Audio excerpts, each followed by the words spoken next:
Yeah. Check it. Check it. All right, Shalom. Shalom. That's Brothers of Red Millstone, New Orleans camp. All right, second camp, coming at you another live camp. Before we get started, we're going to give our praises, glory, and infinite honors to Yahweh Ba'ashem, Yahushai Ba'ashem, Rakadash. the the apostles and the elders of Great Millstone. Taught us the truth, rule well, and peace, blessings and salutations be to the hopefully elect. And right, as well as those that believe in the gospel and meaning the door to get, man. All right, and we're gonna start the camp off right by getting into, basically,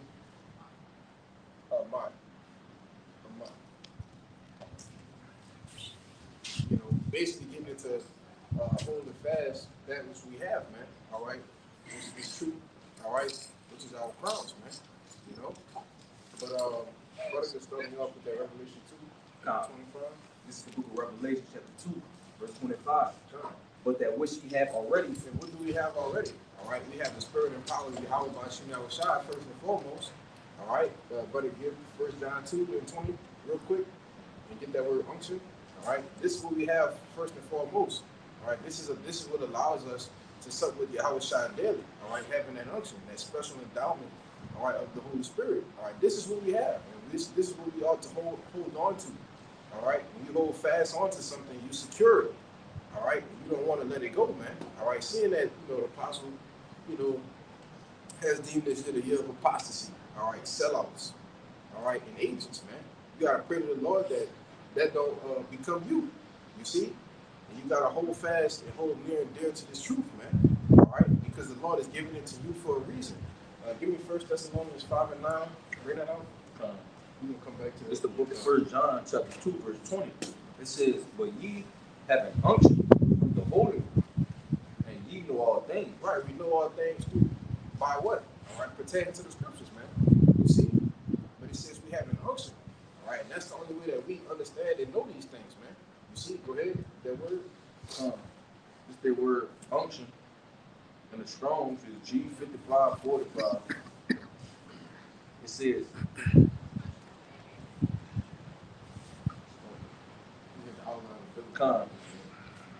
the outline of biblical usage, it says,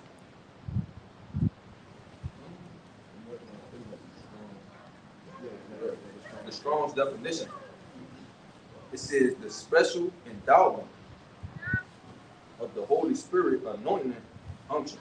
Yeah, the special endowment of the Holy Spirit, man. All right, because everybody in the world don't have that special endowment, right? The Lord has chosen us and to give that to us. You want to grab that? What you got something? Yeah, I got some. Go ahead. To back you up real quick. This Right on time. This is the book of St. Matthew, chapter 7, verse 6. Read letter to Yahushua. It says, give not that which is holy unto the dogs, neither cast ye your pearls before swine, lest they trample them under their feet and turn again and rend you. And pretty much, it's a waste, to these people who don't have this understanding, who don't have the faith in Yahweh Ba'ashem Yahushua. You know what I'm saying? And real quick in NLT, it says, don't waste what is holy on people who are unholy. Don't throw your pearls to pigs, they will trample the pearls and turn and attack you. And again, like the brother said, we are chosen, Lord willing, we continue in this path. We are chosen to have this understanding, So, why would you waste it on unholy people? Right, that's why it is likened the truth unto what? A pearl. All right, a pearl is something that's highly esteemed of, man. Right. All right, you have a family traditions, right? Your grandmother would pass down a necklace of pearls, right, to her daughter when she would get married or something, because pearls are something that's highly esteemed of, all right, in the process of how they're made through, I believe, what is it, a clam or oyster? It's an oyster. A clam? No, I think it was an oyster. It's an oyster. Yeah, from the grain. Yeah, that's crazy though. Yeah. How they come out from being a grain of sand, What's it on? Yeah, and just from a grain of sand, it takes a long time for it to accumulate, but it's just patience from doing it. That was it. Yeah, that was it. What to grab that? First Thessalonians? Okay. This First Thessalonians 5, we're going to start at verse 6, but the point is in 9. Therefore, let us not sleep as others do, but let us watch and be sober. God, let us not sleep as others do. All right, we know sleep is, synonymous with being dead, man. All all right, and the vast majority of you so-called Negroes, Latinos, and Native Americans are spiritually dead, all right, pursuing Revelation, all right, 11 and 8, man. All right, go ahead. Verse 7. For they that sleep, sleep in the night, and they that be drunken are drunken in the night. Verse 8. But let us who are of the day be sober, putting on the breastplate of faith and love, and for a helmet, the hope of salvation. Verse 9. For Yahweh has not appointed us to wrath, but to attain salvation by our Lord Yahweh Shah HaMashiach. Right, so the Lord didn't give us this truth for nothing, all right? He's given us the truth for the reason that we are appointed to salvation, man. You see? Not appointed to wrath, not appointed to being destroyed here in America, man. So that is why we ought to hold fast that which we have. Go ahead in the Revelation. It's the book of Revelation chapter 2, verse 25. But that which ye have already, hold fast till I come. Verse 26. And he that overcometh and keepeth my works unto the end, to him will I give power over the nations. Give me that word power, all right? Because it said him that overcometh and keeping my works unto the end. Give me Matthew 24 and 13. Hold on. You got that? Bring it out real quick.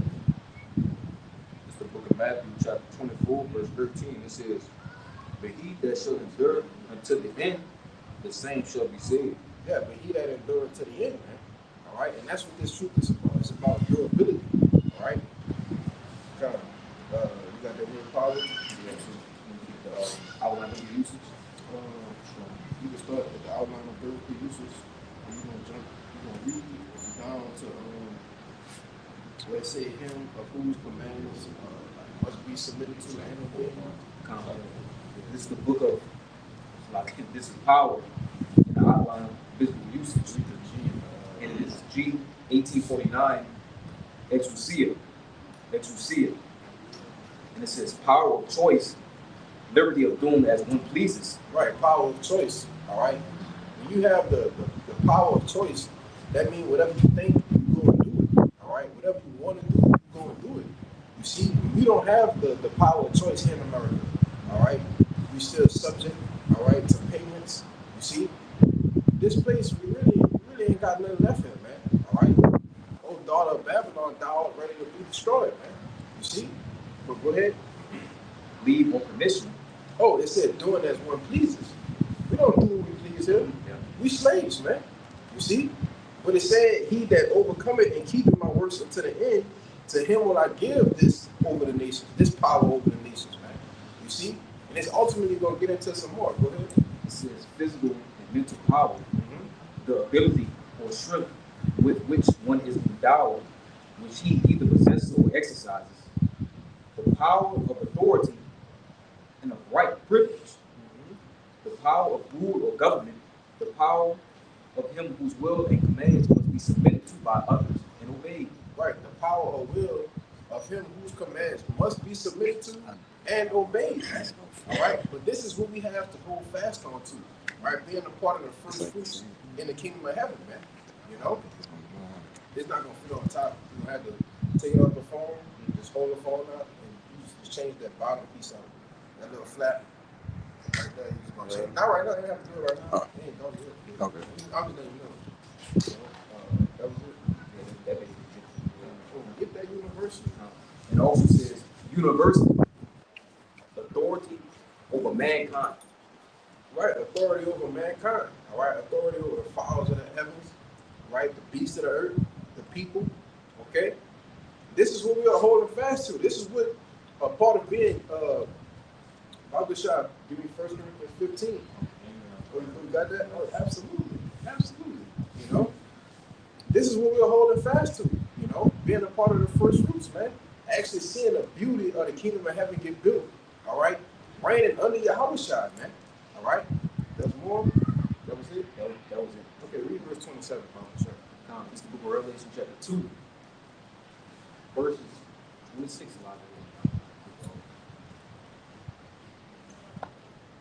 Or it's the book of Revelation chapter 2, verse 26. And he that overcometh and keepeth my works unto the end, to him I will give power over the nations. And he shall rule them with a rod of iron. You shall what? And he shall rule them with a rod of iron. Right. So, do you want to cast away the chance of ruling over these nations with a rod of iron, man. All right, go ahead. As the vessels of a potter shall they be broken to shivers, even as I received of my Father. Yeah, yeah, man. So this is what we have at stake. All right, there's no greater opportunity in this world than this right here, man. All right, you got your piece up. You want me to talk? This is 1 Corinthians 9, I'm gonna start at 24, and it says, "Know ye not that which run in a race run all, but one receiving the prize, so run that he may obtain." Right, which means to run with a purpose. All right, don't just be out here bullshitting, floating around. All right, not studying. All right, not reading. All right, giving yourself over to just folly, man. All right, you gotta be on point because you gotta understand what your purpose is. It's to obtain the crown. You see, and it's gonna go further in it. Go ahead. Verse 25, and it says, "And every man that strives for mastery is temperate in all things." Right, temperate goes into being self-controlled, discipline. All right, in order to be a disciple, all right, a follower of Yahushua, you gotta be disciplined, man. You see, these are all character traits of the elect, man. All right, you have to be disciplined in this truth. All right, and if you can't be disciplined now, how you gonna be disciplined in Jacob's trouble, man? All right, how you gonna be disciplined in the hour of temptation, man? You know, you have to be disciplined. It says temperate in all things, man. You wanna say something? Yeah, because what you just brought out, us being able to get that power over the nations, how you gonna not be disciplined and be able to rule over people? Exactly. To have that power, you gotta be able to have that self-control, or that discipline. Yep. Yeah, if you can't rule yourself, how you gonna rule kingdoms and nations, man? Keep going. There's one Bayan, oh, you might know that Sirach that said he can't rule over his own soul. Yeah. Okay. What you want to say? Well, I just wanted to add on to what he said, because when you look at the world, right, we look at a bunch of people that's in power that's undisciplined, right? We haven't seen a manager or a supervisor or somebody in a position of power that shouldn't be in a position of power. Oh, every day, That's right? every day, everywhere you go, no matter what job you go to, right? Which this is just showing you the kingdom and how the world is set up. You know, it's basically ass backwards, man. Look at Esau, Yeah. he's in power right now. And he's a child. It's a perfect example. Right. And that's why this kingdom has been set up as an example of how not to rule. You see? But go ahead with that precept about the shot. I know they got one that's about it's 1 Timothy. I might have quoted it wrong. That probably is. Yeah, it might be. It's 1 Timothy 3:4. It says, "One that fully dwells his own house, having one is in fire, having his children in subjection with all gravity. For if a man know not how to rule his own That's house, it. how shall he take care of the church of the Most High?" Yeah, so if you can't have rule, all right, over your own house, right, with your house starts with you, all right? It tells you that in Peter that we are the spiritual temples, man, all right? And if you can't rule over your own house, all right, it starts with you, all right? And you know, further on and foremost, goes into, you know, if a man have a woman, children, whatever, all right, you have to have that has to be established. But if you can't rule over yourself, how do you expect to rule over the church, all right? You can't. You know, you want to say something? I had a precept like backing that up, like we.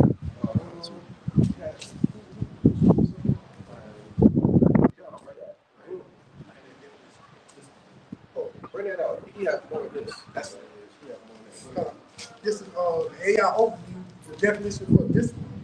Discipline is training for self-control, obedience, or skill involving managing behavior and making consistent efforts toward goals. Yeah, managing your behavior, man. All right, making a consistent effort, which goes into being diligent. You see? For if you do these things, you shall never fall. Right? You got more on that? Yeah, bridging the gap between goals and achievement by teaching you to act even when unmotivated. Read that last part again. Yeah, if I could say something on that, read that. Yeah.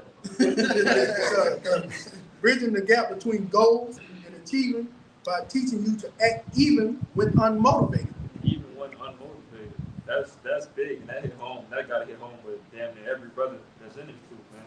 Because there's many days that brothers probably work a 10-hour, 12-hour shift and come home and don't feel like doing nothing. You know what I'm saying? I want to eat. I just want to go to sleep. But then it probably be in the back of your mind like, damn, I only got 2 videos up today. I mean, this week, 1 video up this week. I got to catch up.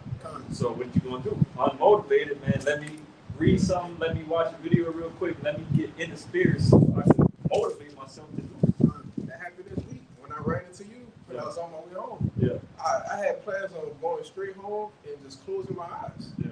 This brother called me. He's like, hey, we kind of ran into each other, passed each other up. I'm on my way home. He leaving from somewhere. So we get on the phone and say, I got a lesson. I'll be over there for a lesson. And the first thought in my head was like, man, fucking tired. I just got off work. But that be the flesh. You see, the spirit was like, oh man, let's get the lesson in. You see what I'm saying? But that's the feeling of being unmotivated. You see, but go ahead, make your point. See, because that's a really champion mindset. The champions get tired. You know what I'm saying? But even when they unmotivate, that discipline is rooted in them. You know, shit, I'm tired. I'm still gonna get it in them. You know what I'm saying?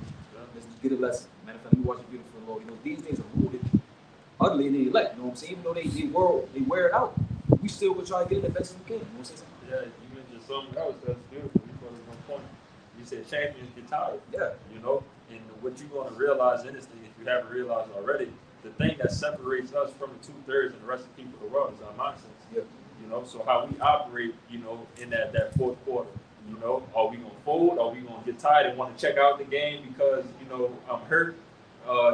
But everybody hurt, so that's not an excuse no more. Everybody tired. That's not an excuse. Or you want to finish, or you want to give up your crown. If I can say it real quick, because that's when repetition comes into play. Right. Everything, like we like to use Kobe Bryant, all right, as an example. When everything was him was repetition. It was overworking, working until he was exhausted. Because we get that same exhaustion in the game, that muscle memory is going to kick in, and that's when our spiritual muscle memory is going to kick in. But things don't, it's not second nature, it just becomes natural. Mm-hmm. You see, it's distinctive, man. All right. Isn't that the same? Don't they say repetition is the father of something? Yeah. Repetition is I'm about to look it up. I think it says the father of learning. Father skills, yeah, something. This is 25. We start up at the top again. And it says, and every man that striveth for the mastery is temperate in all things. Now they do it to obtain a corruptible crown, but we an incorruptible. Like we was mentioning, these different athletes, these celebrities, they do all of these things. They try to win these Grammy Awards, all right? Win these Best Actor Awards, right? Win the championship. See, they have to do it every year. You see? We only have to do this once, all right?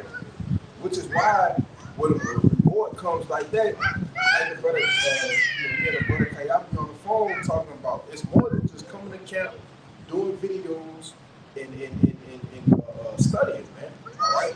The Lord is going to require more, all right, for a reward that's so great. You telling me the Lord is going to give us power over the nations because we came to camp every Saturday? No, man, there's more that goes into this, all right? It's an incorruptible crown, man, all right? Go ahead, Doc. It says, I therefore so run, not as uncertainly, so fight I. Mm-hmm. Not as one that beateth the air, but I keep under my body and bring it into subjection. Right, and that goes back to that having that discipline, man. All right, and he said, not as one that beateth the air. All right, we ain't out here just sparring against the air, man. All right, we out here with a purpose, okay, and that's to obtain salvation. Doesn't it say that? So one that he may obtain, it said that already? Like a couple verses up. I think the first one. Yeah, verse 24, it says, no, you not that which running the race, run on, but one receiving the prize. So run that ye may obtain. But this is verse 27 again. It says, but I keep my body, I keep under my body and bring it into subjection, lest that by any means, when I have preached to others, I myself should be a castaway. Right. So that's like me preaching, right?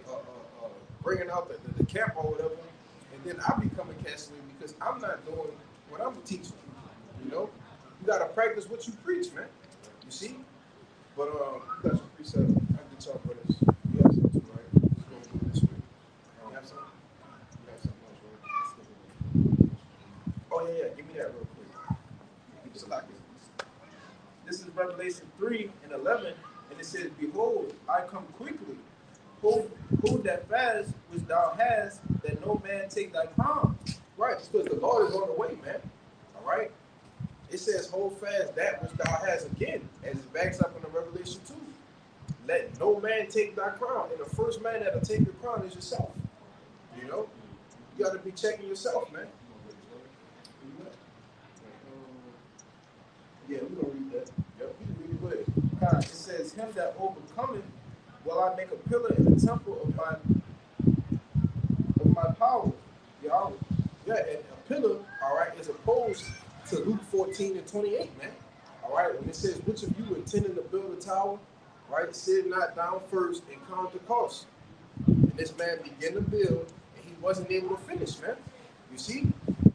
When it says, "Him that overcometh," he's going to be a pillar in the temple, all right? And the pillar is a key, what you call it? A key, one of the key foundations to keeping to building the actual building.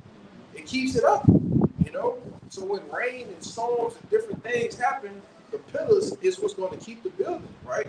It might blow the roof off it, but the pillar is still there, man. All right? Go ahead. You want to say something? Yeah. And I want to say, even though the roof and all that, is taken off, it's still got the pillars to build off of. Yeah, to rebuild, you know? Yeah. And it says, "And he shall go no more out, and I will write upon him the name of my power, the Most High, and the name of the city of my power, which is New Jerusalem, which cometh down out of heaven from my power. And I will write upon him my new name." That was it. And which that goes into the slip of my mind. This new name, it's not old. I'm gonna give y'all my new name in the kingdom, man. All right. This goes into his being a refresh, all right, of his rank, man. You know. But go ahead, Yeah, this real quick. This book is Psalm, straight to the point, Psalm 11. And it reads, "Cast me not away from thy presence, and take not thy Holy Spirit from me." And we constantly, all the brothers can say, we constantly praying the Lord to not take his Spirit away from us, to us to endure it. Because we go through things, you know what I'm saying, certain tribulations, hardships, but we don't want the Spirit to come off us. We want to stay in the Spirit at all times. And even when things get hard, pray the Lord, man. Lord, keep the Spirit on me this dirt. Take not the truth away from me. This was not understanding, man, because it is precious. You said from the beginning, it was like not everybody was allowed to have the truth. We got the truth, bro. We got it. 2/3 don't got nothing, bro. We hope in the truth and everything. And the Lord preserve us all to the end. And keep the Spirit on us all the way to the end. that's why I said Romans 11:7. For the rest were blinded, man. But the elect have obtained it. You see, because the Lord is going to give these men the things that's essential that they need for their salvation. You see, that was it. Yeah, that was verse 12. Verse 12. "Restore unto me the joy of thy salvation, and uphold me with thy free spirit." We're looking at this book of Psalms 51, verse 12. "Restore unto me the joy of thy salvation, and uphold me with thy free spirit." Yeah, restore unto me the joy of thy salvation, man.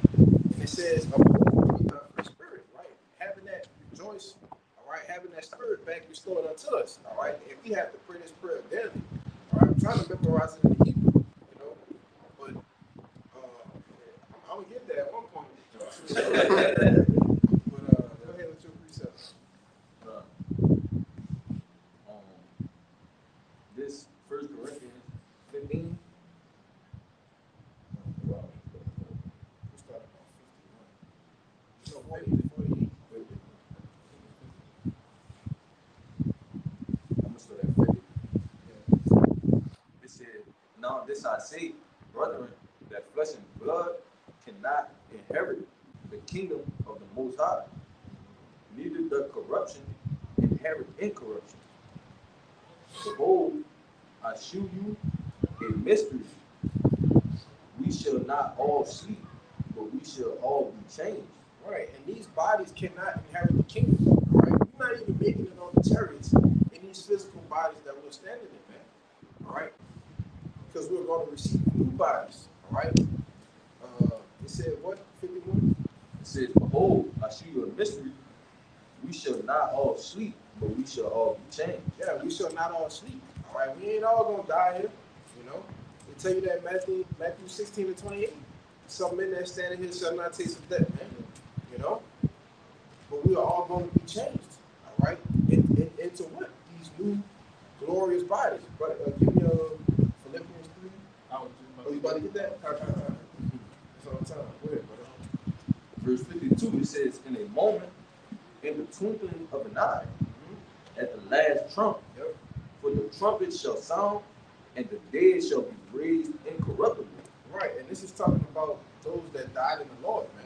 All right, these men, all right, who were martyrs for Yahushua, who were beheaded for Yahushua, they're going to be raised incorruptible. All right, and even the 2/3 that come back, all right, through the Hebrew language, through the loins of the righteous men, they're going to be raised incorruptible. You see, they're going to be righteous forevermore. They ain't going to sin again. Why? Because the law, statutes, and commandments is going to be written on our inward parts, man. You see, give me that Hebrews 8. Go ahead, bro. But this is another precept. About to say this is another precept to prove you why we don't feel that. Yeah. Okay, because this shows that we know that that is not the end. Because even through that, we still gonna receive a reward, man. So, hold on, Yeah, and we don't feel that because we see, the purpose that's going to happen after that. We see our goal that's going to be coming. If we was to stay strong in the truth, really. I'm gonna just say, man, we really want to give for fights. Like, we understand that who wants to be in it. Like, it's better. Scripture says, the Lord and down here, bro. Like, it is not good for us. We understand this. We're going up to the Lord. We're going to be resting. It's beautiful.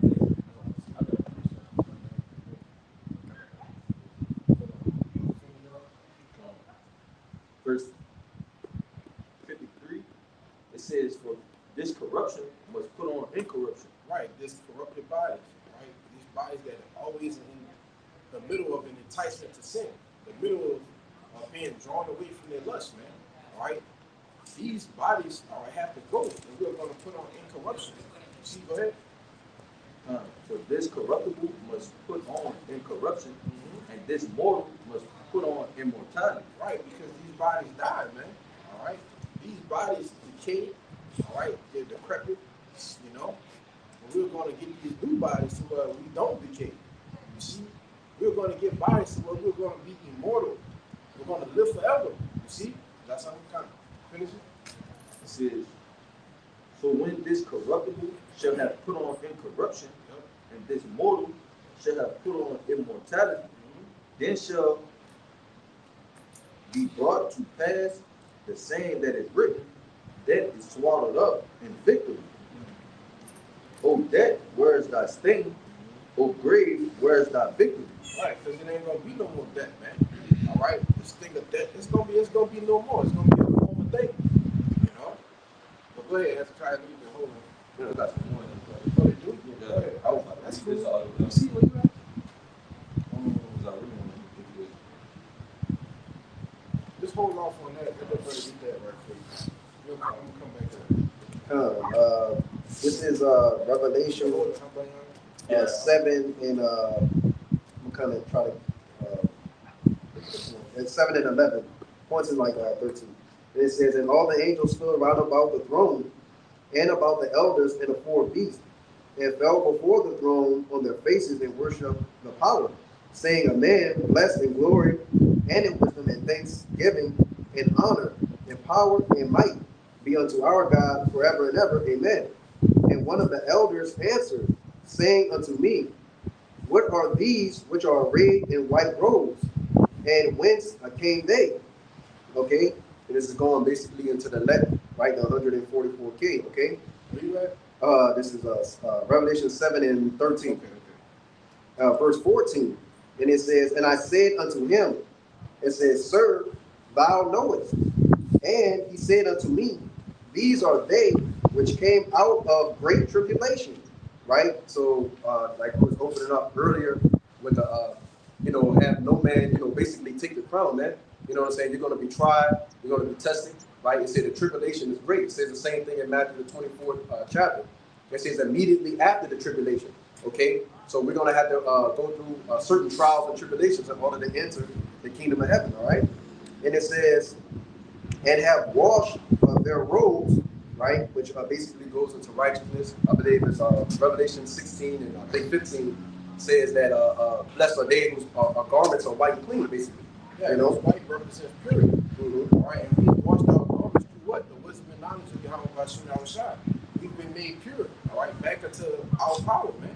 Right? That's why it says in the same book that in their mouth was found no God. All right, I think it's 14. You know, you got to do it. Just finish off. And it says, and made them white in the blood of the Lamb. So there was, like the brother was saying, they were pure, they were righteous within the eyes of the Lord, man. You know, and that's counted to them for what? Salvation, which allows them to get the crown at the end of the day. What you got now? Yep. Go ahead, Brian. Give me one of my cards. Philippians, and then we'll get the Hebrews. Oh, go ahead.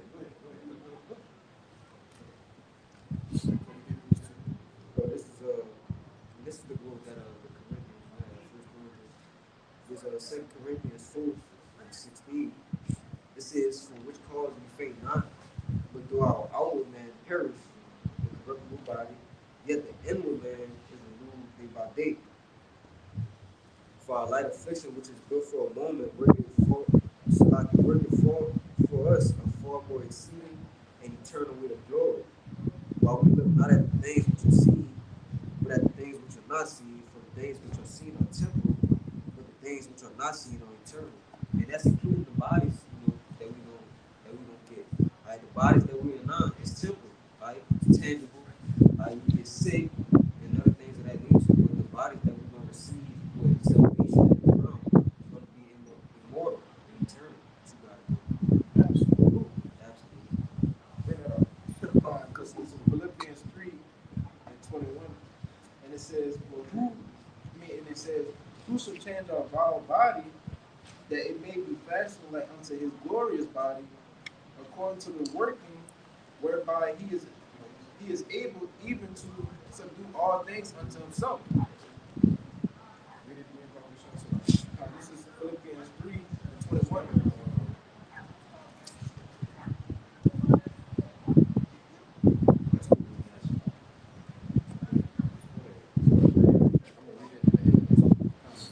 And this is Philippians 3:21, and it says, "Who shall change our vile body, that it may be fashioned like unto his glorious body." Right, and these bodies are vile. All right, when you go into the word vile, let me look it up right quick. It usually goes into putrid, all right, or disgusting. Let me see. It says morally repugnant, all right, morally flawed, corrupt, wicked, of no value, disgusting, foul, ugly, humiliating, of a low estate, without worldly honor or esteem. So that's what these bodies are. They don't have no worldly honor or esteem. All right, it's disgusting. It's ugly. What you say? Say they got moved. Yeah, you want to read it? Go ahead. See, cheap, Yep, worthless. base. Yeah, and we know according to the scriptures what's base, man.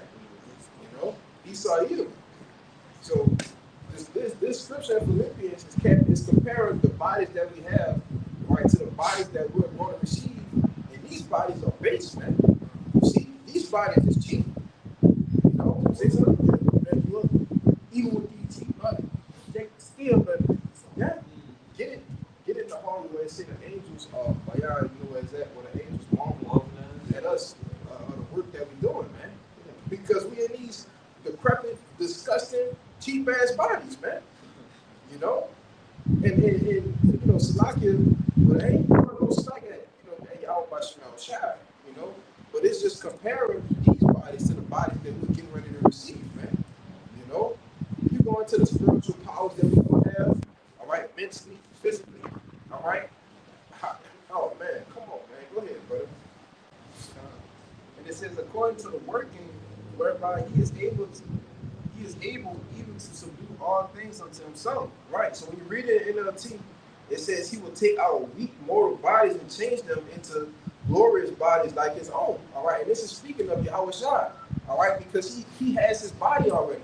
All right, he's sitting at the throne, the right hand of the Heavenly Father. All right, in his glorious body, man. All right, perfect teeth, perfect skin, perfect health, perfect vision. You see, he is sitting at perfection right now, man. All right, and it said it's gonna make us like him. You see, bring that out real quick. Absolutely. This verse John. Hold on, Salaki. It says using the same power with which he will bring everything under his control. You see, having that what? Exousia, man. Go ahead, Doc. This verse John 3, and I'm gonna start at 1, bro. Yes. It says, "Behold, what manner of love the Father has bestowed upon us, that we should be called the sons of the Most High. Therefore, the world knoweth us not, because it knew him not." Right, because these people don't understand that we are the true Israelites, man. All right, that we are the sons of Yahweh by Shem Yahushai, man. Well, we are the sons of Yahweh, all right, and joint heirs with Yahushai, man. The world don't understand that, you know. They just see us as niggas, man. Spicks, like the brother Raya like to say, tontos, you know. They just see us as degenerates, man. All right, they don't see us as priests. Kings, all right, but they're getting ready to see it real soon. That's why they're so comfortable with scoffing. Yeah. Mocking us, because of the condition in which we are right now. Yeah. But this verse 2, it says, "Beloved, now are we sons of the Most High, and it does not yet appear what we shall be. But we know that when he shall appear, we shall be like him." All right, who is this talking about? It's talking about Yahushua once again. The same bodies that we're going to be fast to like his glorious body. It said, well, when he appeared, we're going to be like him, man. You see? We'll have a bunch of Yahushas running around. Yo, that's going to be terrible. Yeah, we're not going to have the same stature as Yahushua, but we're going to be fashioned like unto him, man. You know? Go ahead. Right, because what it says that when he said he's not coming to meet us as a man. Absolutely. Right? Get So- it in Revelation, not Revelation, Isaiah 47:3. God. You have to get that. He ain't coming back just regular, man. He coming back angelic, standing on top of the chariot. We're going to get that in 2 Esdras 13, man. You know? Absolutely. Go ahead. In a real way. Yeah, I'm going to finish this out right quick. It says, Go ahead, guy. "For we shall see him as he is." Okay? So, with that being said, us knowing that he's coming in his full glory and full see, we shall be like him. Yes. So, how much more us, man? Come on. Bring that out. It said Make his point. it said in Romans the 8th chapter that we're gonna be joint heirs with Yahweh Shai. So all these things we about to receive that too, man. But this is what we holding fast to, though. God. Because, like I said earlier, the year's been coined the year of apostasy. All right, which we go into that word apostate. It means one who forsakes his religion or his faith. But this is what Jacob's going to forsake. You see, that's why we got that Psalms 51 to pray that the Lord don't cast the spirit away. Yeah. Because the opportunity of a lifetime, you're throwing it away, man. You know, it is nothing that you can do about it. That's the scary part. You know. But go ahead, get that sound. Get that. Yes. My favorite precept is Zechariah. Book of Zechariah 12, verse 8. In that day shall the Yes. Zechariah 12 and 8. In that day shall the Lord defend the inhabitants of Jerusalem, and he that is feeble among them. Him that is who? Feeble. So the smallest man, right? You got certain brothers, no offense, that might be of a smaller stature. Brothers might be 5'3". You know, brothers, some brothers real skinny, right? But it's gonna show the glory of the Lord, man. All right. It says what? It says, in that day shall the Lord defend the inhabitants of Jerusalem, and he that is feeble among them, at that day shall be as David. Right. He that is feeble among them shall be as David. All right. We know David, as the song said in the scriptures, Saul killed thousands, David killed 10,000, man. Yeah. You know? But it was something else I wanted to say, because David, you know, when you like the elder was telling us about a few weeks ago, all right, when he had the crown that was the size of a basketball rim. All right, he had 75 pounds. It said that he claimed, get what it said, he claimed to the sword, you know, wielding a 75-pound sword, Swinging. you know, cutting men asunder. This says the feeble of us is going to be as David, man. You see? So this ain't no picnic, man. This ain't nothing to play around with, you know. Handling that amount of weight. Bro, 75 pounds. Listen, you got 75 pounds on your head and you carry it. Listen, I didn't even get to the shield. Yeah. The shield was damn near 100 pounds. So you swinging a sword that's 75 pounds, and you got a shield with 100 pounds. Comfortably. But it said the most feeble man is going to be as David, though. Come on, man. With the angelic forces. Man, we're going to have lightning and electricity coming out of our homes, man. I'm gonna start back from the top and finish it out. Zechariah 12:8 says, "In that day shall the Lord defend the inhabitants of Jerusalem, and he that is feeble among them at that day shall be as David, Yes, bro. and the house of David shall be Hold on. And the house of David, what? and the house of David shall be as God, as the angel of the Lord before him." And we know one angel could destroy the whole earth, man. But it said the most feeble man is going to be as David, and the whole house of David is going to be as the Most High, man. You see? So what you could do against that? What you could do against that? Nothing. You know? That's all you gonna do is get down or lay down, man. Like I always say, man, when we get that power, man, we gonna beat the piss out y'all. Absolutely. Lightning gonna be coming out. You know, Jake get crazy with the powers, but we go do all sorts of, man, we go crush y'all up, bro. Get it. When they say meditate terrorists, let's get it. What is that?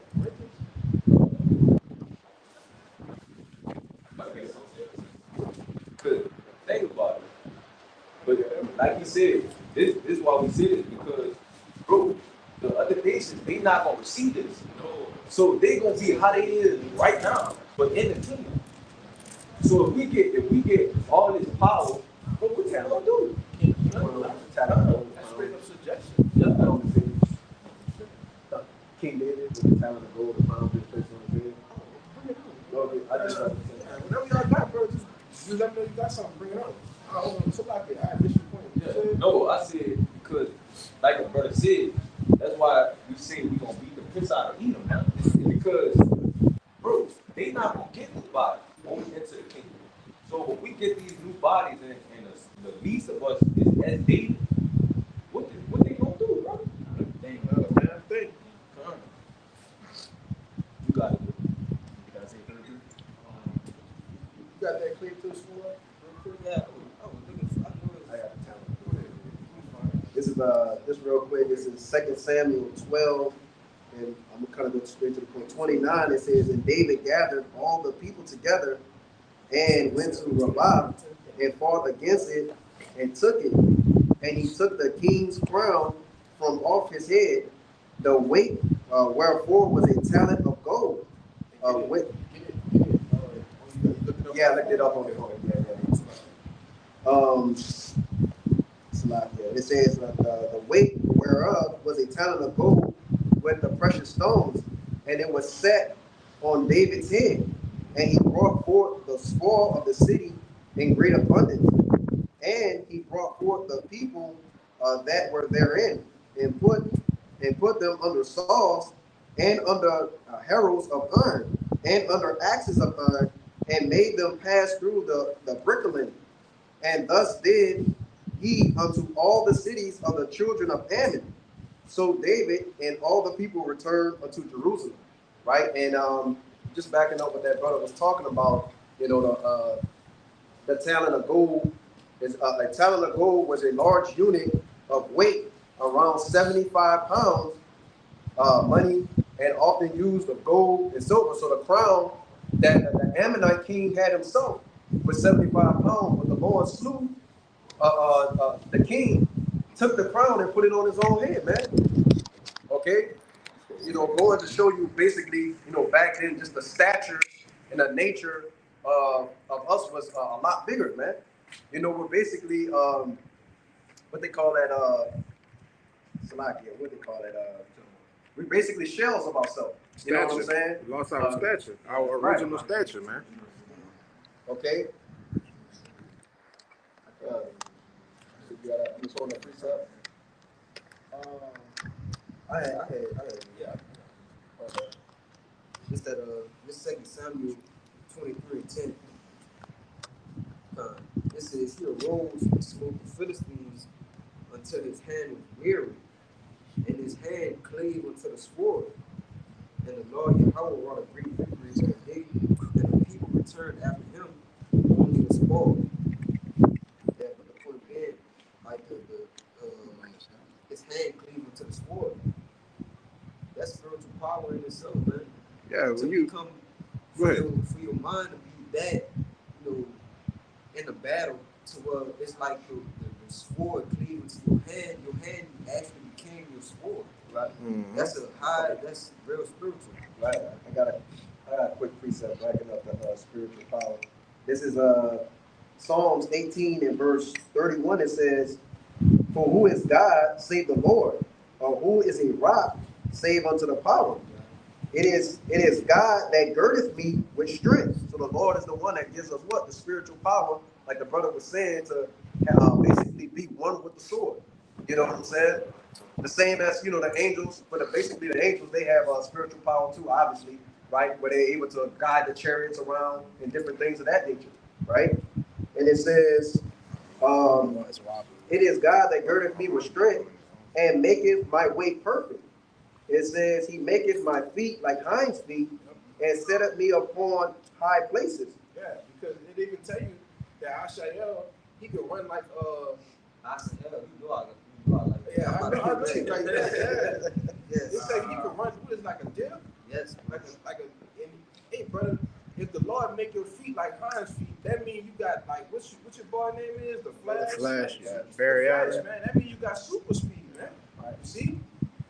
And I missed it when the brother brought out when King David hand clave to his sword. That's literally what brothers be watching in that anime. Yeah. That's literally Jake just going like Man, the bad guy thing out of Berserk is what we talking about. There's a character called Nuts, and you gotta see him talking about this. In a certain scene, he took the sword and killed like 20 men in one swing. Yes, brother. That's the power the Lord will give to his men, bro. The power. That's why our brother say the power the Lord will give us, bro. You can't even imagine, fathom it, bro. You see that? And what's so heavy and deep about it, his name is Guts. And when you look at it throughout the whole show, no matter what comes at him, he's gonna fight. He rather lay his life down than, to put his sword down because that's all he knew. I got it. Yeah, just a little bit more. I'm going to reread that last verse. It's 33. It says, "He maketh my feet like unto hinds feet and setteth me upon my high places," right? And he had the power to basically look up and just leap over the walls. And the walls obviously was ridiculously high, right? In ancient times, man, because it was built to do what? Keep enemies out, okay, from invasion. All right. And one more verse, it says, "He teacheth my hands to war, so that a bow of steel is broken by mine arms." Okay, so like the brothers are saying, that's spiritual power, man. To take steel and just be able to bend it, right, at will. Okay, that means the Lord was dealing with David on a very high level, man. Yeah, man. You could bend, all right, a bow of steel, brother. That's an insane amount of strength. That's crazy. But Yeah. This 2 Samuel. Man, and these are colors. This is our history, man. You see, you get into the spiritual powers. This is what's coming. All right, with the new bodies, man. You see, go ahead. yeah, I'm gonna press y'all too. I got more after this. This is 2 Samuel 2, and I start at verse 17. I'm gonna get this in the NLT too, because we're gonna see, it's gonna explain it. But verse 17 it says, "And there was a very sore battle that day, and Abner was beaten, and the men of Israel before the servants of David. And there were 3 sons of Zeruiah there, Joab, Abishai, and Asahel. And Asahel was as light of foot as a wild rope." Let me read that. That's in the NLT. Yeah, I might get that verse 18 in the NLT. It said, "Joab, Abishai, and Asahel the 3 sons of Zariah were among David's forces that day. Asahel could run like a gazelle. This is the scriptures. So you know the Lord not gonna make that up. If he said that, that's what it was, bro. And imagine the strength and the speed of a gazelle in the ancient times. Yeah. Bro, you got it. I just looked this up, bro. It said gazelle run at 60 miles an hour, bro. But that's on now. feet, though. Yeah. That's now. That's Back now. then, You could damn near triple that. yeah. Because everything has gotten weaker, right? Yeah. The age of the world, I right? got that too. Got that second, that's what Yes. I told you. Second Ezra? Yes. Yeah, I told you you got it. You got it? Yeah. But you got more than that, right? No, I had one just like that. Okay, but I want to say this too, because what is it? A cheetah get up to 60 miles an hour too, right? Or is it 80? It's 80. I think it's fastest.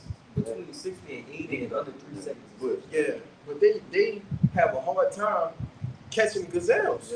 Yeah. Brother, if you look that little cartoon you see in the dude, he just be running and his feet just look like it's doing that. Yeah.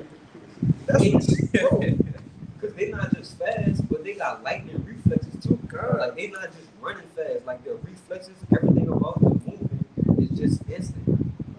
Yeah, I done seen, watching Animal Planet, I done seen these fucking gazelles to escape them cheetahs and shit. I done seen them stop on a dime, bop, and hit them with a little move and go. Yeah. They, know? 1-2 stepping. Yeah. Boy, it got to the point like my eyes doing this, like on the TV. Yeah. Because the boy says, you'll see them running, then they just cutting back. Yep. Yeah. Hey man, that's superpowers, man. But you gotta think, bro, that's on feet. Yeah. You talking about miles per 80 miles an hour on feet, bro. Yeah, that's crazy. We didn't even get to the point of us flying. You got it, no.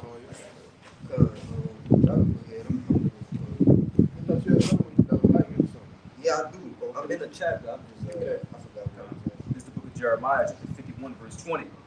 Thou art my battle axe and weapons of war, for with thee will I break in pieces the nations. No, he gonna use an instrument. For with thee will I break in pieces the nations, and with thee I will destroy kingdoms. Yeah, 51 and 20, right? Yeah. So, 19. God, this is the book of Jeremiah, chapter 51, verse 19. The portion of Jacob is not like them, for he is the form of all things. Right, Jacob is the form of all things, man.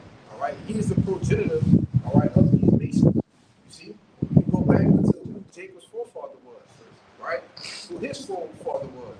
But the portion of Jacob is where the separation comes in, all right? Because this is when Jacob's name was changed to Israel, all right? And through his 12 sons, that's who will receive the inheritance, all right? Which we know as the Israelites today, all right? The 12 tribes, man, all right?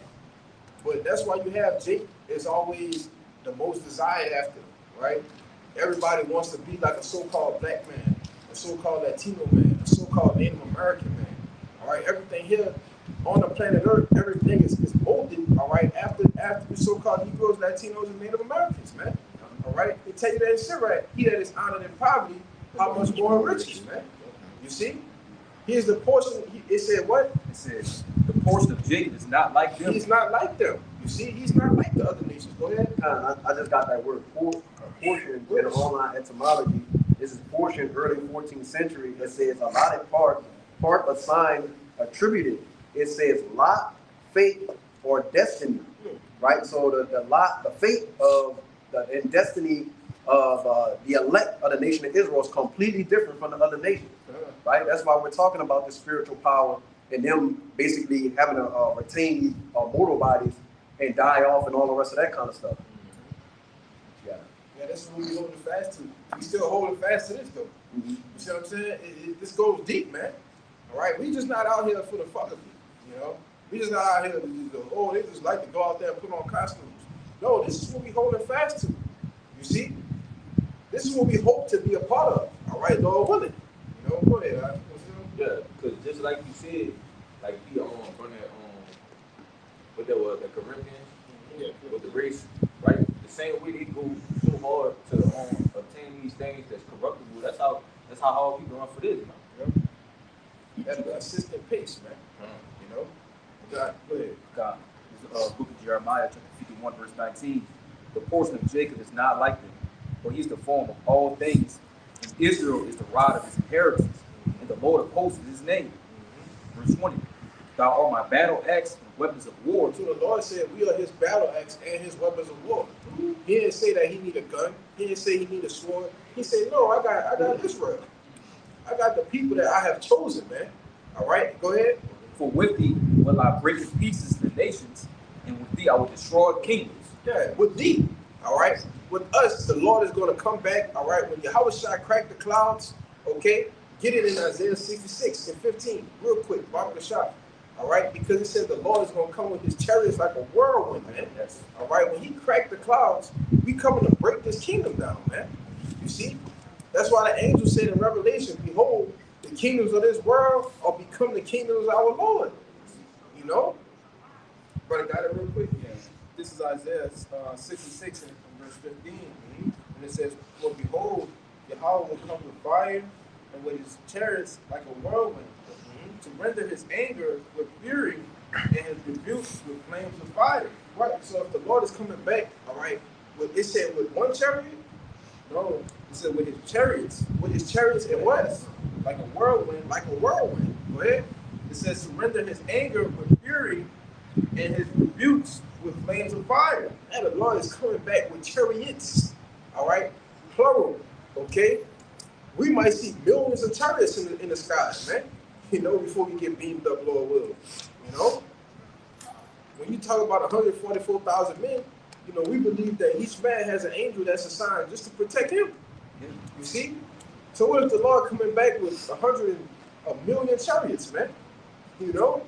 They say it's gonna blot out the skies, man. You see? This is the type of power that the Lord is coming back with, right? You still got the Isaiah 47? Yeah. Get that real quick? Because we go, it's more than Jeremiah 51, you know?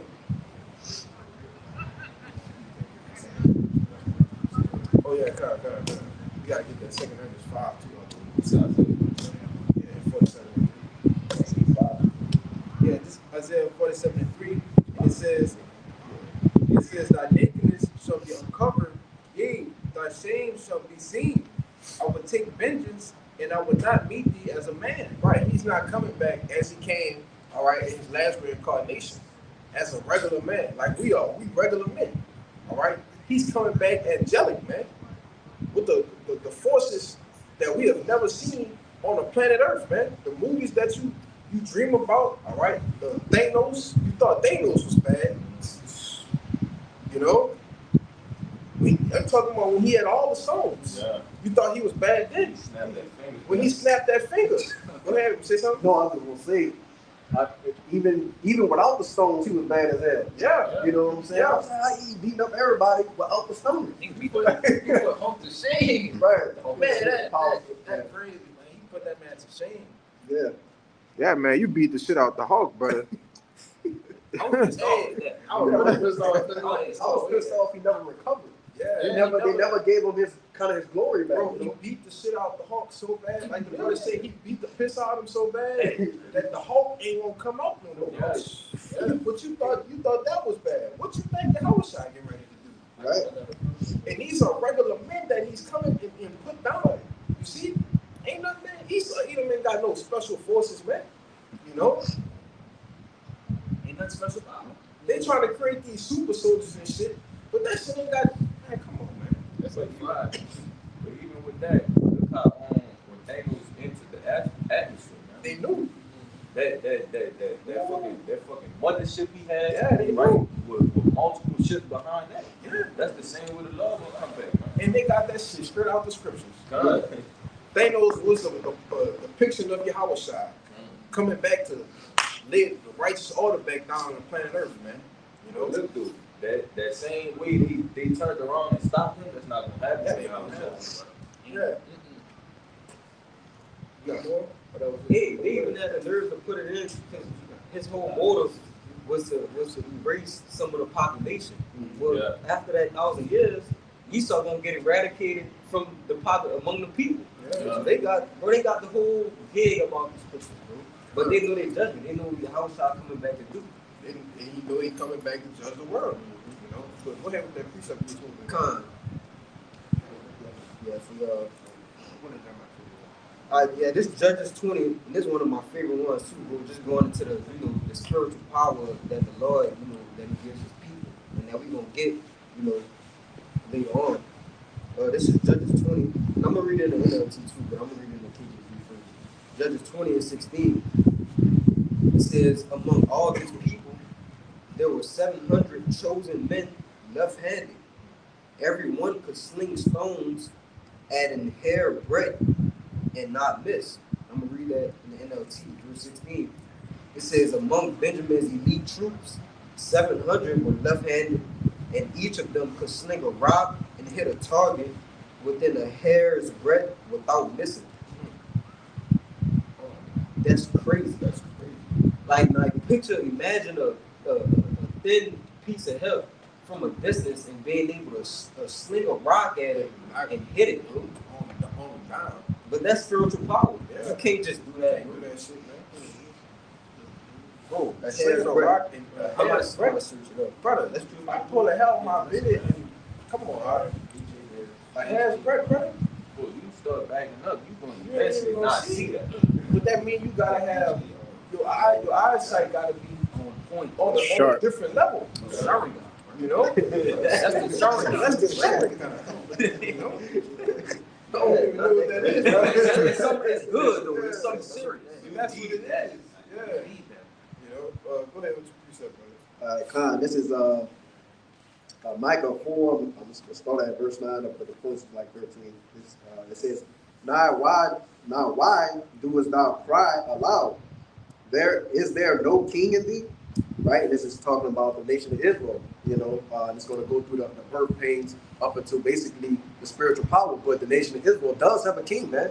And that king is set to return soon. And it says, Is thy counselor perished? For pains have taken thee as a woman in travail, be in pain and labor to bring forth, O daughter of Zion, like a woman in travail. For now shalt thou go forth out of the city, and thou shalt dwell in the field, and thou shalt go even to Babylon. So that's basically where we're at now. You know what I'm saying? The prophecy of the Israelites basically going to where? Babylon the Great, which is aka America. It says, There shalt thou be delivered. We'll be delivered by the hand of the Lord. It says, There the Lord shall redeem thee from the hand of thy enemies. And it says, and also many nations. So these are all the other people, the so-called Gentiles, the people that's separate from the nation of Israel. And it says, and now also many nations are gathered against thee, that say, let her be defiled, and let our eye look upon Israel. Yeah, so they say, look at y'all fell, y'all ain't the people, that the Lord's coming to get, or anything like that. And we're going to get to the point, which is the spiritual power. And it says, but they know not the thoughts of the Lord, neither understand they his counsel. It says, for he shall gather them as the sheaves unto the floor. Verse 13, it says, arise and thresh, O daughter of Zion, for I will make thine horn iron, and I will make thy hoofs brass.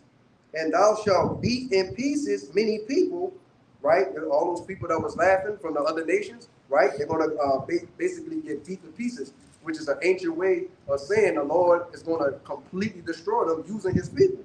That's an ancient way of saying the Lord going to beat the piss on them. Yeah. Right. And it says, and thou shalt beat in pieces many people, and I will consecrate their gain, the Israelites, unto the Lord, and their substance unto the Lord of the whole earth. Right? But that's the point, man. Our people are going to get what? Spiritual powers, right? From on high, from Yahweh Shimon Shai. Yeah. And you're going to see some men that's a part of the elect get spiritual powers on this side. Mm-hmm. When it says, give me that Isaiah 59. You was right there in 62. Yeah. Give me that in 59, man. Because the Lord is getting ready to lift that standard up and get that word standard, Bible Shai. Keep reading that Jeremiah 51 and 21.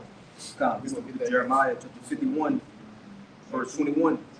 And it reads, with thee will I break in pieces the horse and his rider, and with thee I will break in pieces the chariot and his rider. With thee also will I break in pieces man and woman, And with thee will I break in pieces old and young, and with thee I will break in pieces the young man and the maid. So he's giving you a rundown on what he's going to do with his elect. All right, he's going to break in pieces the governments. All right, the armies, the people. Okay, go ahead. Verse 23. I will also break in pieces with thee the shepherd and his flock, and with thee I will break in pieces the husband. Even the animals, man. Animals about to get it, man. The animals about to get it. You see? Go ahead. And with thee I will break in pieces the husbandman and his yoke of oxen. Right, well, this goes into a total destruction here in Babylon the Great, but him using his men to do it, you see, before the thermonuclear destruction. You see, go ahead. And with thee will I break in pieces captains and rulers. Read 24.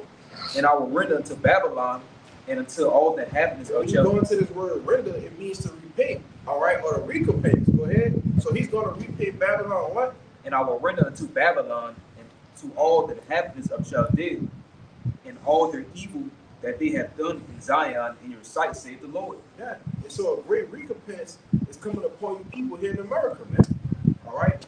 And you other nations across the globe. All right. A new sheriff is coming to town, man. All right. But give me that 59. That's what I was looking for. You got something judgment. This is Isaiah 59:19, and it says, "So shall they bear the name of Yahweh from the west, and his glory from the rising of the sun. And when the enemy shall come in like a flood, the spirit of Yahweh shall lift up standard against them." Mm-hmm. So it said they're going to feel the name of the Lord from the west and his glory from the rising of the sun when the enemy shall come in like a flood. You see? Because Esau Edom getting ready to roll on the elect, man. He's getting ready to roll on the prophets, the innumerable multitude, those that believe. He's getting ready to roll on you. Oh, go ahead. I wanted to say, they had an article with I don't want to say his name. Who? Vance. What did he say? With Vance, he's saying that he's gonna go door to door, with the ICE. Yeah. And try to get rid of y'all people the quickest. He said, they shall be like madmen, sparing none. That's straight out of the scriptures. Hey, it's getting real biblical in 2026, man. It's getting real biblical. And that's what we want. We want to get biblical, But go ahead, read that last part. When the enemy shall come in like a flood, all right? So like it real quick, because a flood, right? What a flood do, it gives you no way to do what? To leave, to escape. All right? Go ahead. It says the spirit of Yahweh shall lift up a standard against them. Right, get that word standard out, Bishop. Yeah, I got you. It's that word standing outline of biblical usage. It's H1, so like in H51:27. It says to flee, escape, to take flight, depart, disappear. Yeah. So that goes into what? Spiritual powers, man. When you have enemies coming at us from all sides, the Lord said He's gonna lift up a standard. He's gonna make a way for us to escape. All right? Whether it be disappearing, whether it be putting the people in a trance. All right? Give me the account with Peter. What's that? Peter and the angel came. Yeah. Get freedom out of the cells. Peter. Because these things, these accounts, like it says in Romans 15:4, the things that was written aforetime was written for our learning, that we through what? The comfort of the scriptures might have hope, man. You see? These things, we read about them because they're going to happen again, all right? Like brothers always say, that's the first book of Acts in the scriptures, and we living out the second book, the second act of Acts now. All right, Acts 2.0, man. You see? And the same things that the Lord did, all right, when you go to Hebrews, the 11th chapter, all right, with the accounts of our forefathers and these different things. The same things He did back then, He's getting ready to do it again, all right, on a greater scale. You see?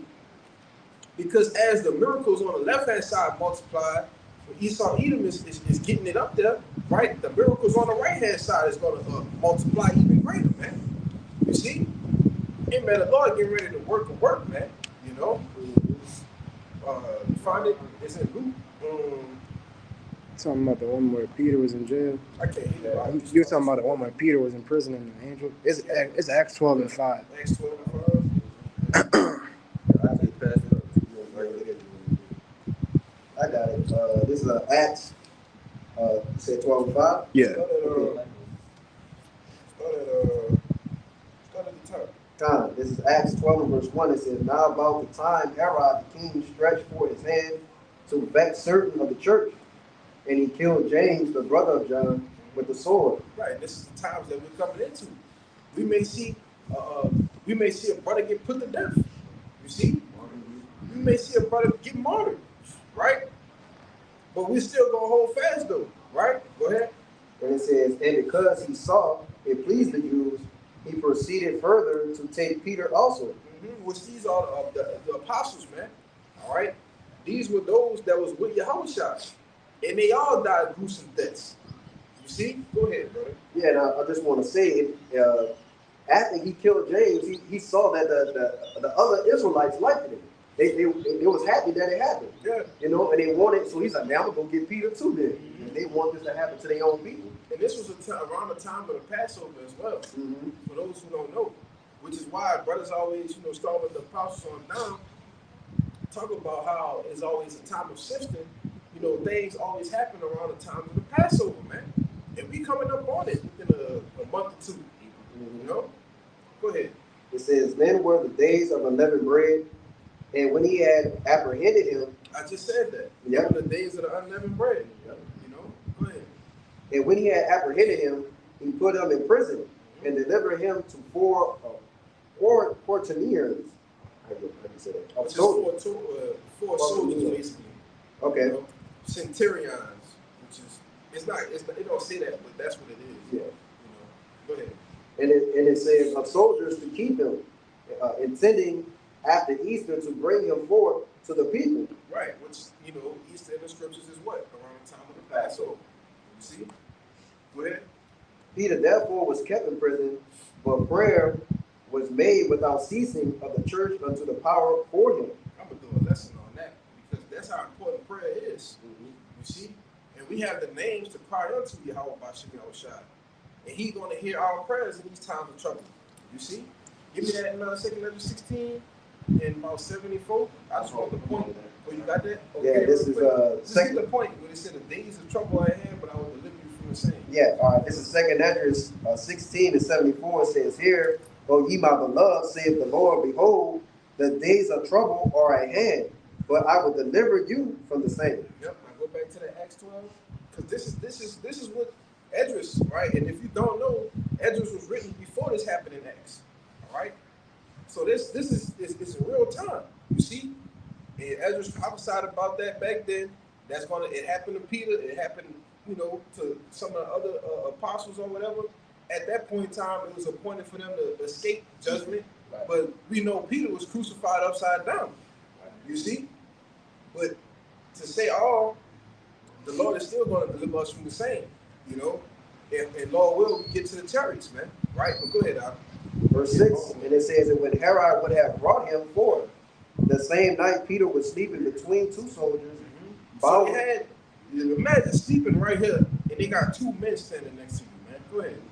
It says bound with two chains, and the keepers before the door kept the prison. And behold, the angel of the Lord came upon him, and a light shined in the prison. And he smote Peter on the side and raised him up, saying, arise up quickly. And his chains fell off from his hands. Smote him, brother. That's like, bro, the angel smote him, huh? Get up! The angel smote him, brother. Get up! So like, you know the angel vicious with that too. Bro, the angel smote him and told him, get up. Snap the piss out of him. It's like you might know the angel whipped on the king. I forget the king, but they whipped the piss out until there was no more. That's Heliodorus. Oh, I know you're talking about the two angels. Talking about Heliodorus. Yeah, I was talking about until that they whooped him, man. So go ahead, Yeah. Let me get this in the NLT. No, it's the same thing in the NLT. Okay. Yeah, let them finish out the kingdom. All right, this is verse 8. And the angel said unto him, gird thyself and bind on thy sandals. And so he did. And he said unto him, cast thy garment about thee and follow me. Verse 9, it says, and he went out and followed him, and wist not that it was true, which was done by the angel. but thought he saw a vision. So he thought that he was having a dream when this happened to him. You see? He thought he was dreaming, but it was real life. You know? You got more? Yeah.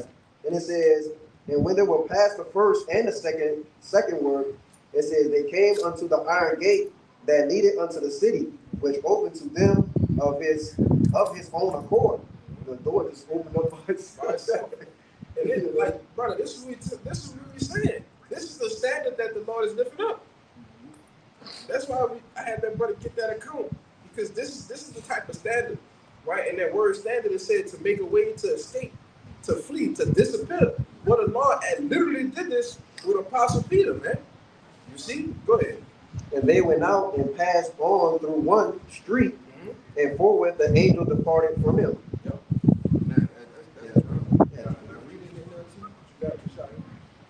I got off it. It just basically, I was just trying to back up the point of what you done.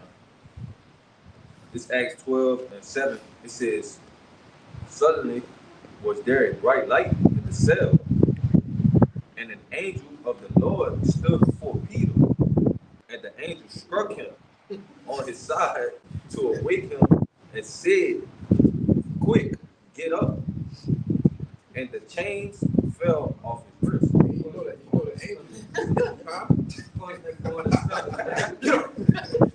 In the stomach. And you know the angels, they speak Hebrew. So you know the Hebrew words come off rough. Like tell him get up. I wonder what's get up in the Hebrew, you know. After he done smote it, you know. And Jake done hit Peter with the right there. Go ahead. I was thinking about the word. I think it's a rise. Yeah, I was thinking about Rise. Oh yeah. So he might have. Come on. Yeah, probably took deep angelic voice. You know? You gotta do it through your teeth. Oh, yeah. Go ahead. That was it. Yeah. That recently tied what we are talking about. This is the book of Daniel, chapter 12, verse 1, and it reads, and at that time, Michael shall stand up, the great prince will stand up for the children of thy people. Hold on. You get this word Michael, right? Which is, he's the second in command, all right? Under Yahweh Shai in the heavens is Michael. And his name is, in the Hebrew, Michael, which means one who is like the Most High. Absolutely. That's good. So it says, Michael, the one who is like the Most High, all right, is going to stand up for the children of thy people, man. Go ahead. There shall be a time of trouble, such as never was since there was a nation, even to that same time. Right. But all of this sounds back into us holding on to what we have. You see? Because it's going to come a what? A time of trouble. Since there never was and since there was a nation. Go ahead. And at that same time, thy people shall be delivered. Everyone that shall be found written in the book. Those that's holding fast, that's going to continue to hold fast and endure to the end. Those are going to be the ones that be delivered. You see? And their names is already etched in stone. You see? It's already done in the spirit, right? We just got to walk through it and hope and pray that be a part of your elect, man. That's why I take you prisoners of hope. You see? That was it. Yeah, that was Come on, brothers, holding something? yeah. Let's scratch that. That's cool. You was holding something, right? Go ahead. Oh, yeah, that's gone, brother. We didn't never get to what's the time at? It's 118. 118? Yeah. That's fine. This is the book of 1 Corinthians, back in that Corinthians 15. And I'm going to get verse 58. It says, Told you it was going to come back around. therefore, my beloved brethren, be ye steadfast, unmovable, always abounding in the work of the Lord, for as much as ye know that your labor is not in vain in the Lord. But that's just backing up the overall point, right? Why we holding fast to this? Because we know that it's a reason we have to do what we're doing, right? In order to reach what we're trying to achieve, the kingdom.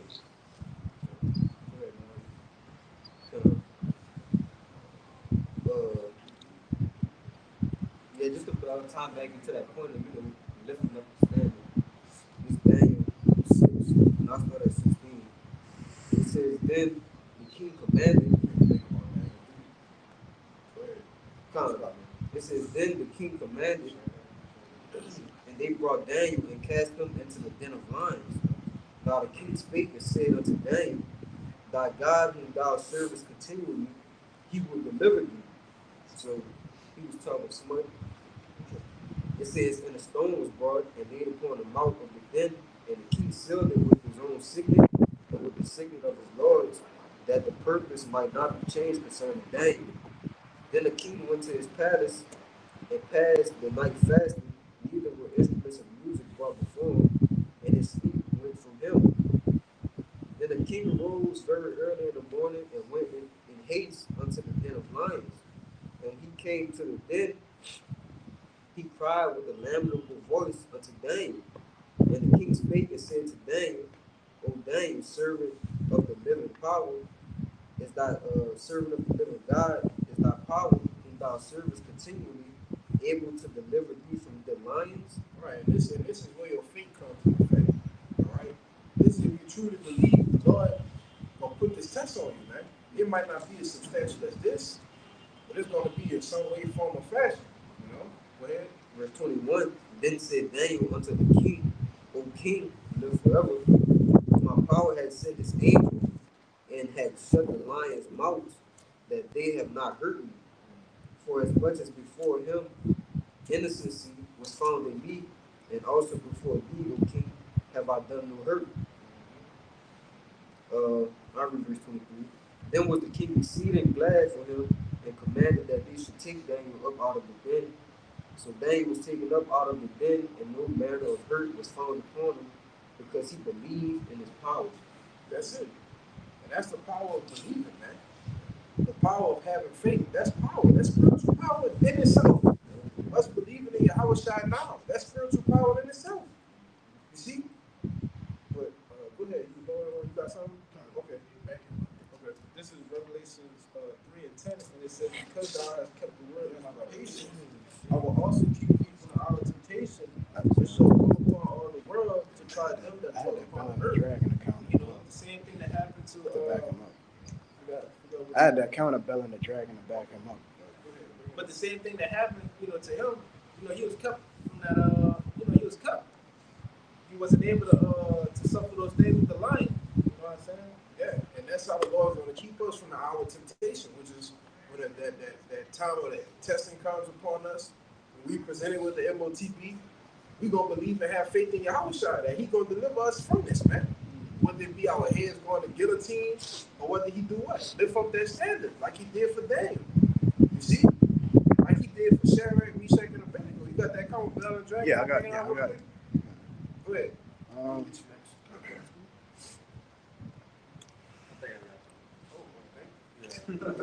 I'm still listening to what y'all You want me to start at I was going to start at 29, at verse 29.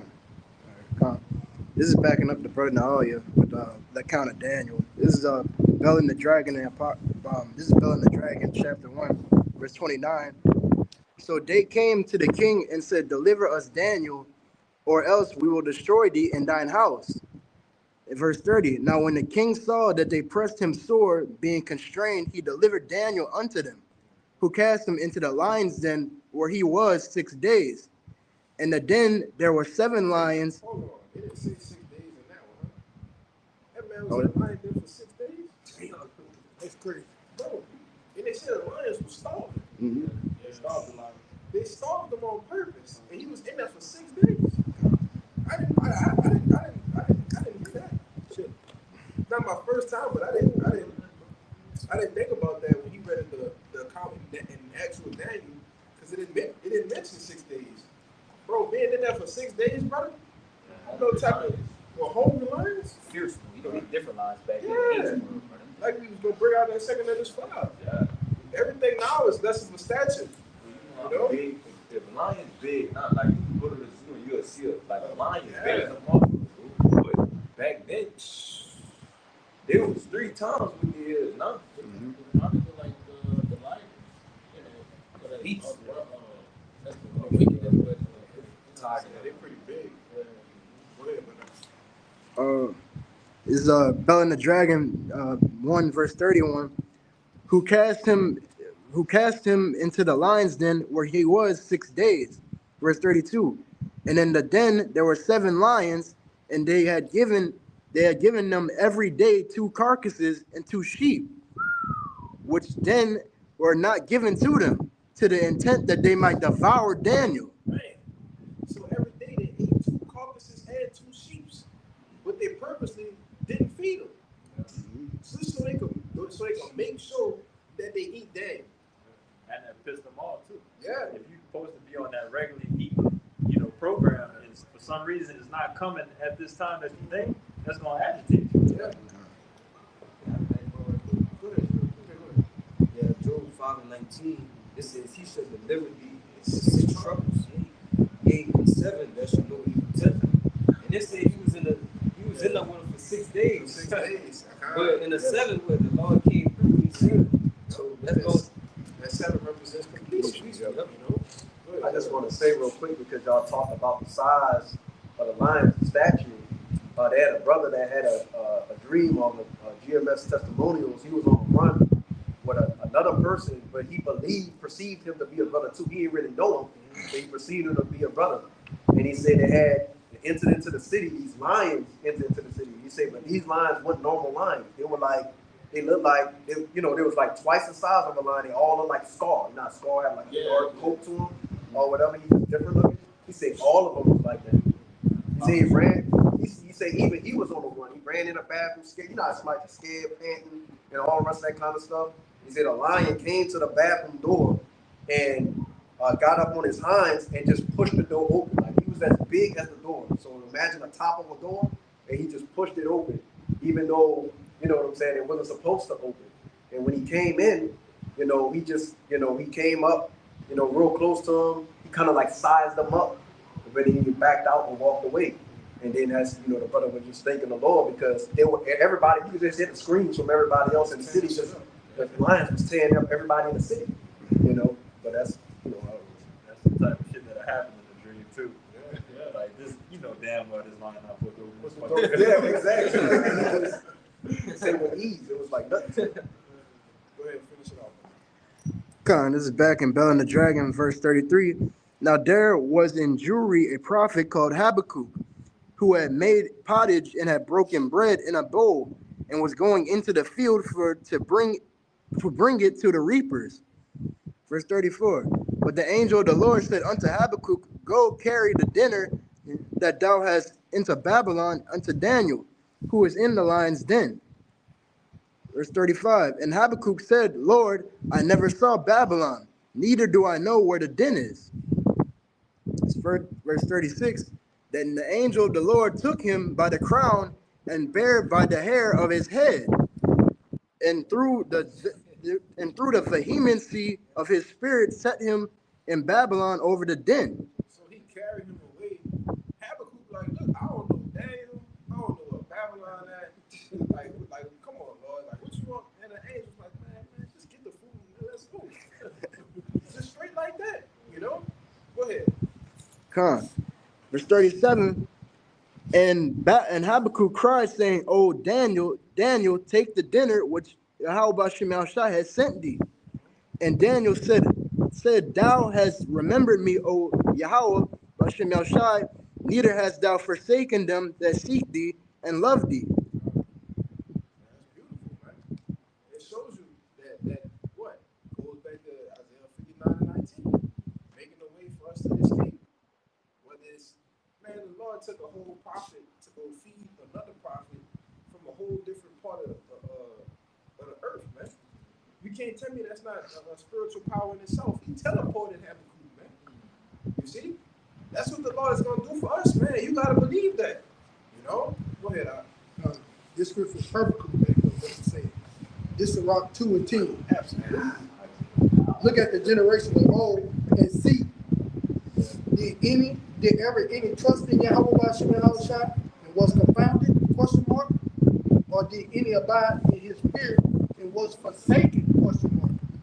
Or whom did he ever despise that call upon him, question mark? Then you look what happened with Daniel. Daniel was in there with 6 days with a hungry lion.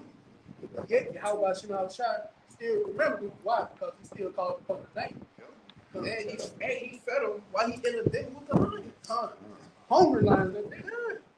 I was gonna say, read the next one. Verse 11. For Yahweh is full of compassion and mercy, long suffering, and very pitiful, and forgiving sins, and saving in time of affliction.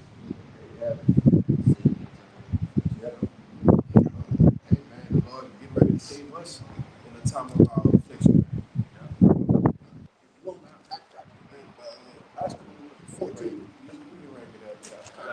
Quick one point for you, real quick. This St. Luke chapter 1 and 37. For with Yahweh Shem Shai, nothing shall be impossible. Yeah, that's 1 hour 30. So that's plain and simple, man. Nothing is impossible, if you're dealing with the ultimate power. I always like to reference it like a video game, but Yahweh Shem Shai is a cheat code, to those that believe into the Lord, man. We have the ultimate power that can destroy anything. He's telling you everything that he's going to do, telling you everything that he already did. He's giving you receipts about everything of what happens when you believe. So you knowing all of these things and knowing that just having faith in Yahweh Shem Shai, that these miracles can happen, come on, man. It's a no-brainer to stick with the Lord. You got it.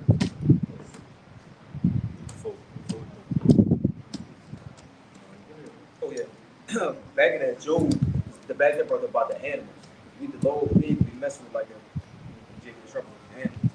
Real quick with Job chapter 5, verse 23. It says, for thou shalt be in league with the stones of the field, and the beasts of the field shall be at peace with thee. So while 2/3 of people getting tore by animals in time of trouble, like you said, a lion might come through, a bear might come through, so you might put his head down and walk past you. You know what I'm saying? The Lord will have to where these animals not gonna mess with you later. It's gonna be a beautiful thing. That's all. Yeah, man. Like, as Adam had dominion, right, over these animals, that's going to be restored unto us too, man. Even in these times of trouble. Hey, man, if you're a part of the elect, it's nothing that's going to come against you that you are already having a victory over. Right? You see? Give me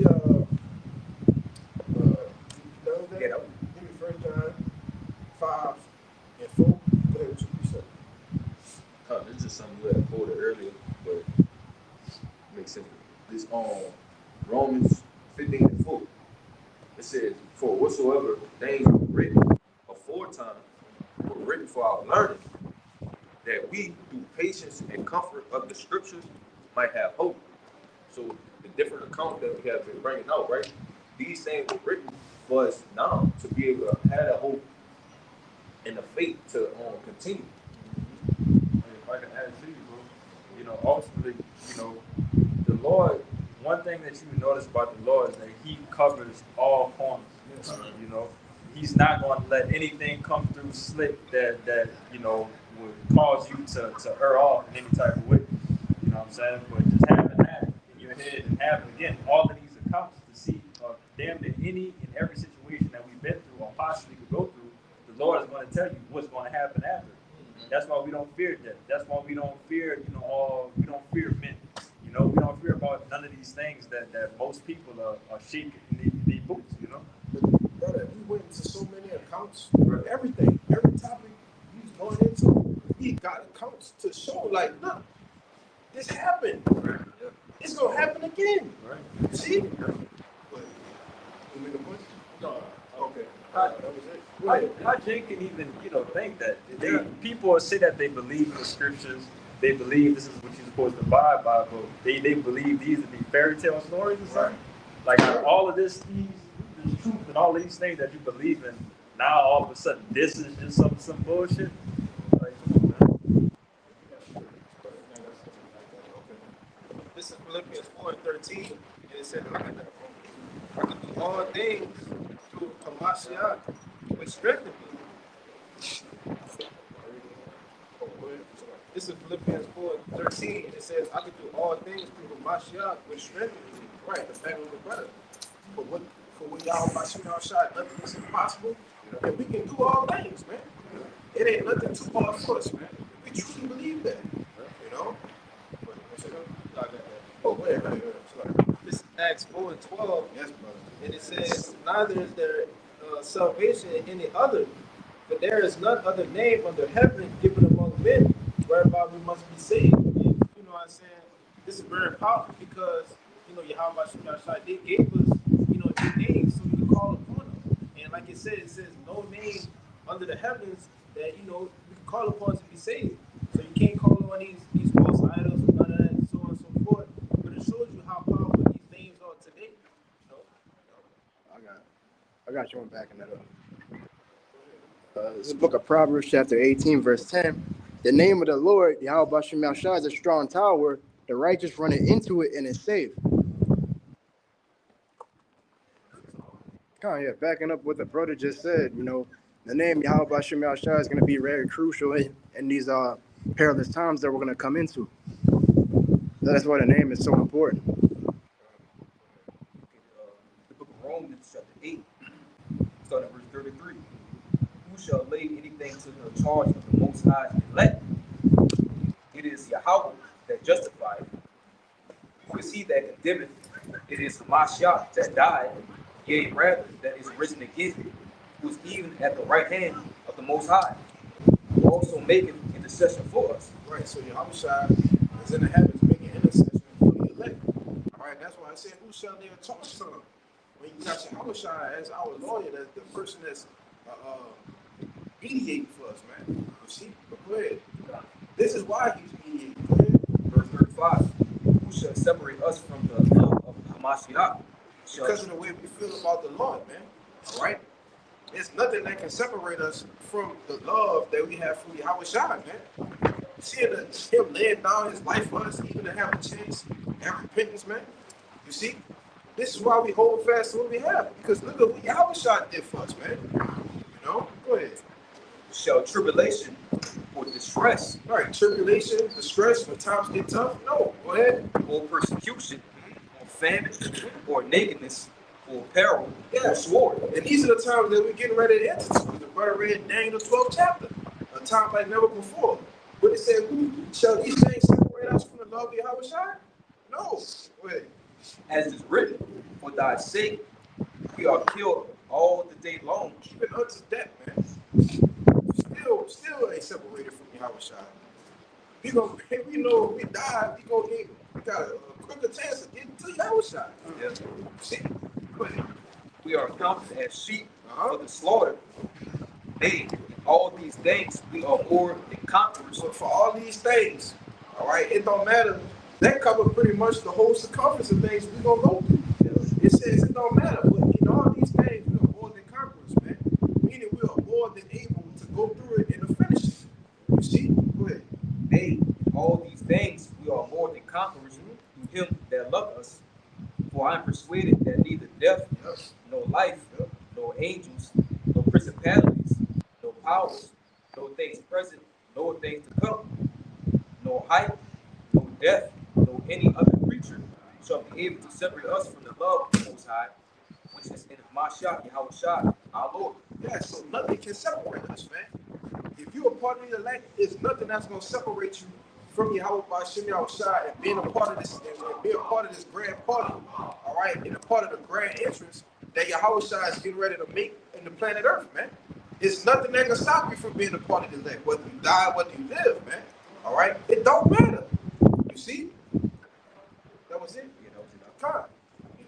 Hey man, we're gonna close it out with that. All right.